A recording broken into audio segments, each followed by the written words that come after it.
First years of a child's life are a critical period for growth and development. Nutrition during infancy and early childhood doesn't just affect immediate health, it can shape outcomes for years to come. From how well a child grows to their risk of disease later in life, early diet plays a powerful role. Yet, many parents find themselves confused by conflicting advice on what, when, and how to feed their babies. In this video, we'll break down the latest research and recommendations, helping you understand how early nutrition impacts lifelong health and development. Truly understand infant and child nutrition, researchers rely on large-scale national surveys and longitudinal studies. These include birth cohorts that follow children from infancy into adulthood, tracking their diets and health outcomes. In the UK, resources like the Infant Feeding Survey, the Diet and Nutrition Survey of Infants and Young Children, DNSIYC, and the National Diet and Nutrition Survey, NDNS, provide invaluable data. Internationally, studies like the US-based FITS and NHANES offer comparisons. These studies help us see trends, spot problems, and understand how early diet links to later health. The UK is fortunate to have several long-running birth cohort studies. For example, the Millennium Cohort Study follows children born in 2000-2001, examining everything from breastfeeding practices to cognitive development. The Avon Longitudinal Study of Parents and Children, ALSPAC, tracks families from pregnancy onward, collecting detailed dietary and health data. The Southampton Women's Survey and the Western Australian Pregnancy Cohort, RAIN study, also provide rich insights. These studies allow researchers to connect early feeding practices with health outcomes years later, offering a unique window into the long-term effects of infant nutrition. Breast milk is often called the gold standard for infant nutrition. It provides all the nutrients a baby needs in a form that's easy to digest and tailored to their developmental stage. Beyond basic nutrition, breast milk contains antimicrobial and anti-inflammatory compounds, digestive enzymes, hormones, and growth factors. These help protect babies from infections and support healthy growth. The composition of breast milk even changes in response to the baby's needs, making it a dynamic source of nourishment. Research shows that breastfeeding can help protect against rapid weight gain in infancy, which is linked to a lower risk of obesity later in life. Studies like the RAIN and ALSPAC cohorts found that babies breastfed for longer periods tend to have slower, healthier growth and lower rates of overweight and obesity as teenagers. The World Health Organization now recommends breastfeeding as a way to reduce childhood and adolescent obesity risk. Breastfeeding may also boost cognitive development and IQ. Long-chain polyunsaturated fatty acids in breast milk, especially those found in fish, are vital for brain and retina development. Studies from ALSPAC show that children whose mothers ate more fish during pregnancy and who were breastfed performed better on cognitive tests at age 8. Iodine, also present in fish, is another key nutrient linked to higher IQ. The longer the breastfeeding duration, the greater the cognitive benefits observed. Breastfeeding doesn't just nourish, it protects. Breastfed infants are less likely to suffer from ear infections, gastrointestinal and respiratory illnesses, and even some allergic conditions. Secretory immunoglobulin antibodies, lactoferrin and oligosaccharides in breast milk help prevent pathogens from attaching to the gut and stimulate the infant's immune system. This protection is especially important in the first months of life, when babies are most vulnerable. Breastfeeding may also offer some protection against chronic diseases. Evidence suggests a small reduction in adult blood pressure and cholesterol for those breastfed as infants. There's also some indication of lower risk for type 1 and type 2 diabetes, and possibly a reduced risk of childhood leukemia. However, the evidence for protection against allergies, asthma, and wheeze is less clear, and more research is needed to fully understand these relationships. Based on the many benefits, the World Health Organization and UK health authorities recommend exclusive breastfeeding for the first 6 months of life. This means no other liquids or foods, except water. After 6 months, complementary foods should be introduced while breastfeeding continues. These guidelines aim to maximize protection against infection and support healthy growth and development. Breastfeeding rates in the UK have changed dramatically over the decades.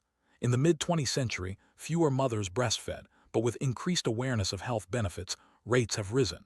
Today, about 81% of mothers start breastfeeding, but only a small proportion continue for several months.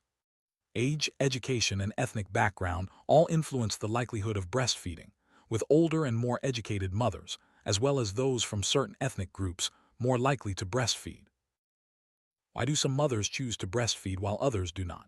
Most mothers believe breastfeeding is best for their child's health, but other reasons include convenience, health benefits for the mother, and the desire for a closer bond.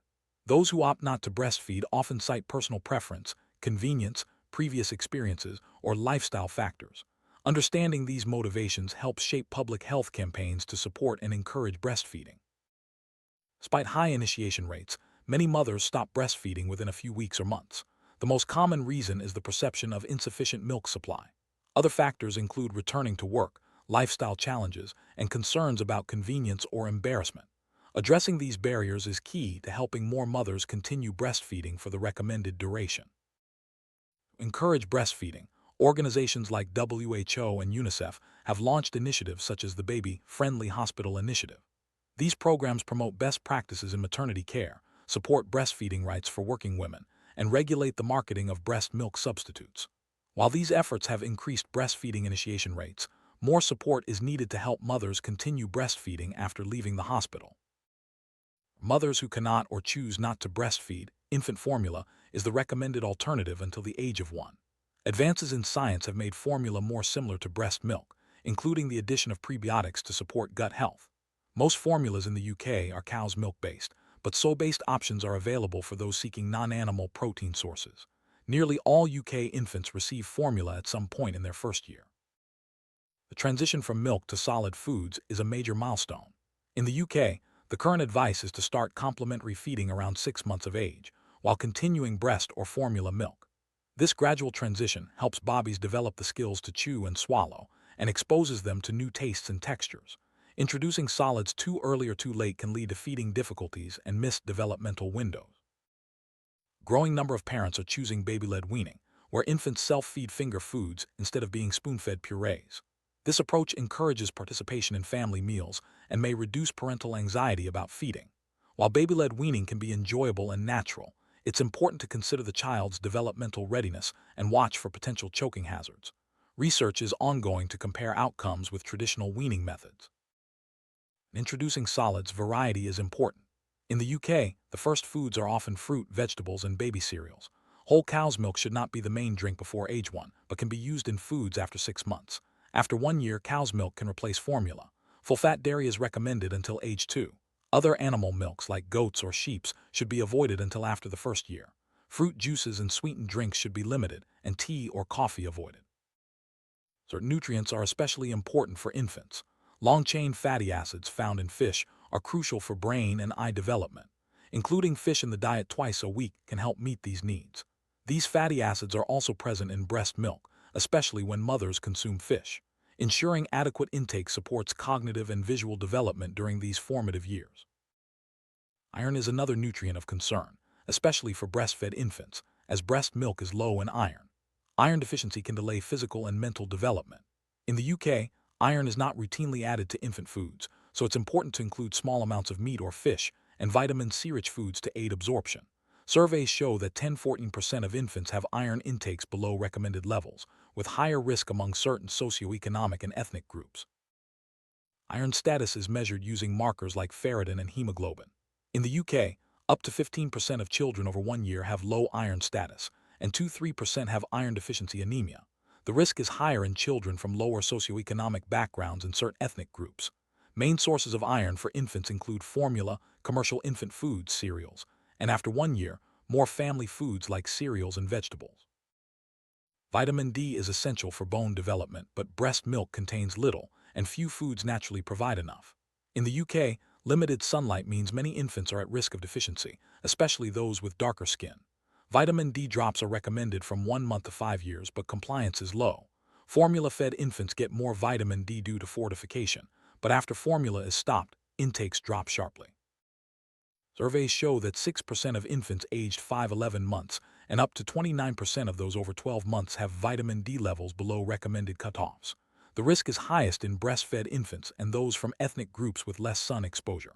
Supplementation is key, but uptake remains low, highlighting the need for better education and support for parents.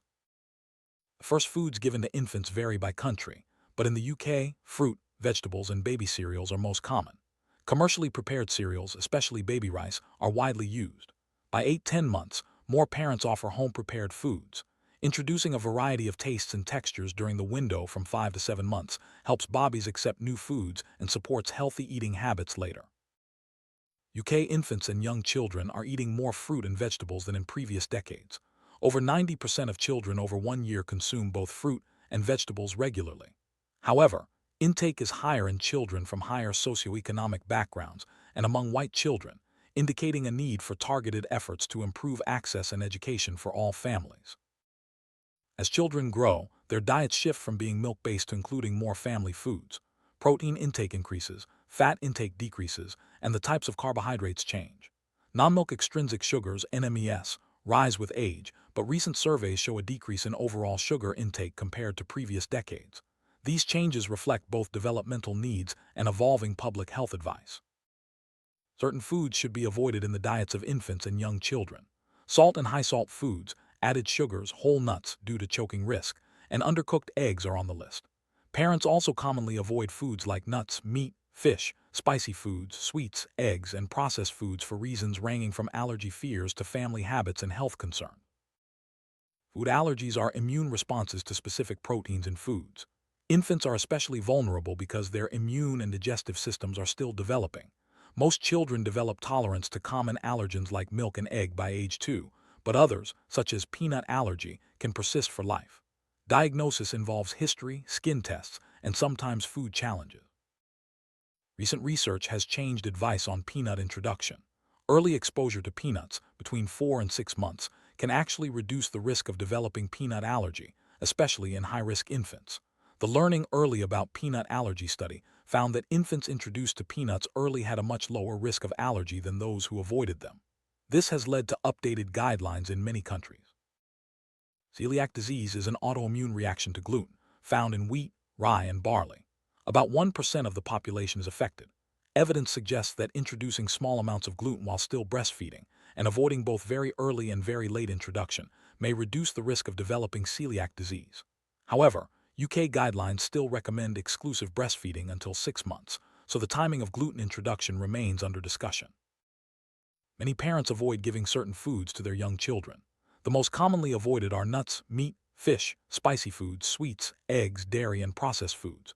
Reasons include fear of allergies, choking, family dietary habits, religious beliefs, and general health concerns. Understanding these patterns helps health professionals provide better guidance to families. As children move beyond infancy, their diets become more like those of the rest of the family. The National Diet and Nutrition Survey tracks these changes, showing that cereals, milk, and meat become more important sources of energy and nutrients.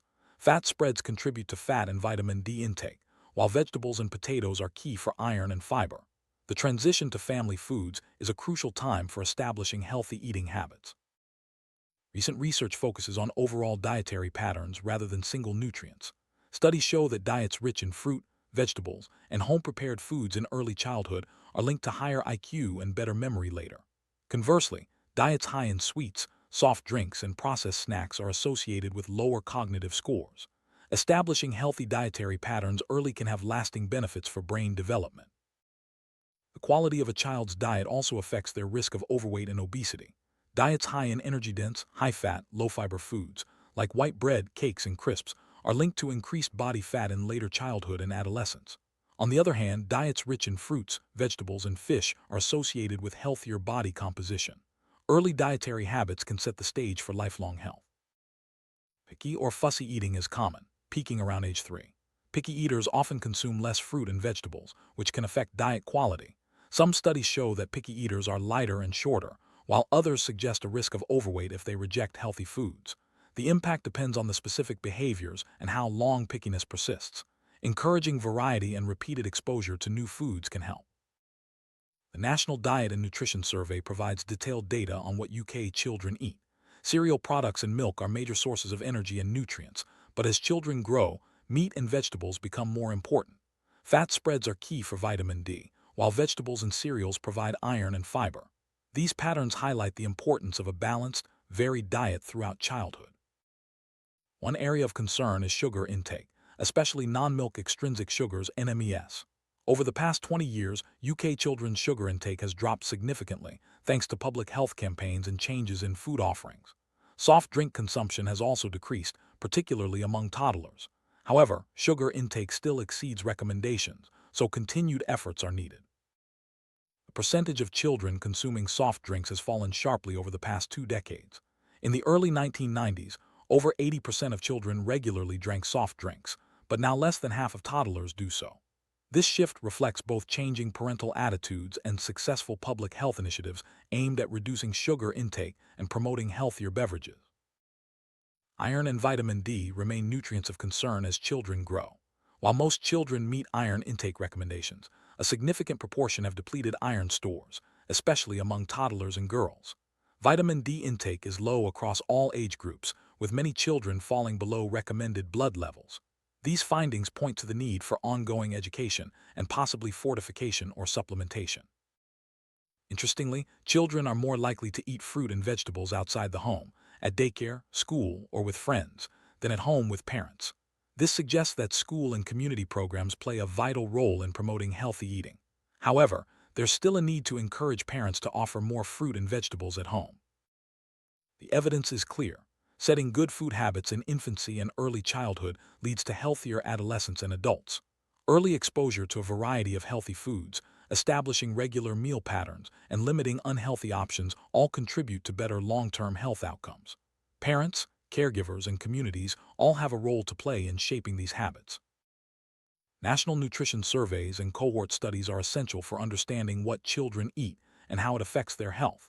These studies guide public health recommendations, identify areas for improvement, and track progress over time. Continued investment in research ensures that advice to parents is based on the best available evidence. While UK children's diets are satisfactory in many respects, challenges remain. Breastfeeding rates drop quickly after birth, and few infants are exclusively breastfed to 6 months. Iron and vitamin D deficiencies persist, and socioeconomic disparities affect diet quality. However, improvements in fruit and vegetable intake and reductions in sugar consumption show that positive change is possible with the right support and policies. Parents and caregivers are on the front lines of shaping children's diets. Clear, consistent advice and practical support can help them navigate conflicting information and make healthy choices. Community programs, healthcare providers, and public health campaigns all play a role in empowering families to provide the best nutrition for their children. Ongoing research is crucial for refining recommendations and addressing emerging issues in child nutrition. Policy changes, such as fortification of foods or new guidelines on allergen introduction, can have a big impact. By staying informed and adapting to new evidence, we can continue to improve the health and well-being of the next generation. In summary, early nutrition is a powerful influence on a child's health, growth, and development. Breastfeeding, timely introduction of complementary foods, and a balanced, varied diet set the stage for lifelong well-being. While challenges remain, progress is being made, and with continued effort from families, communities, and policymakers, we can ensure a healthier future for all children.